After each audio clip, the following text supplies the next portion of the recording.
عشان ما يحصلش اصابات ولا حاجه. فوجئت لقيت وقفت على جنب كده لقيت خرطوش راح مديني اكلني من فوق جسمي كله. فوجئت بقى بالنار اللي في عيني، اللي هنا في عيني، وفيها حوالي 7 8 بليات في قلب في جسمي من الخارج. الحمد لله الحمد لله. كم حد اصيب تاني؟ كان جاي معايا في الاسعاف 4 وفي 3 جم بعد كده ورا مني على طول. والمشكله انتهت دلوقتي او الاشتباكات انتهت؟ لا الاشتباكات ما زالت دلوقتي عند السنترال في شارع التلاتيني من السنترال لحد البحري، ما زالت برضه مشتعله هناك وعمالين يضربوا بخرطوش وحي. انتوا كان معاكم سلاح؟ احنا ما معناش سلاح خالص نهائي. بدأنا بصواريخ وخراطيش وحي.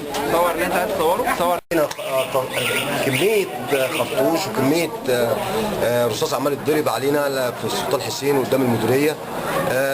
فوجئت كمية خرطوش جت على جسمي، واثنين في عيني الجفن، وواحدة فوق في اورتي، ومجموعة في جسمي، و5 6 معايا اتصابوا وجم معايا في نفس الإسعاف بس.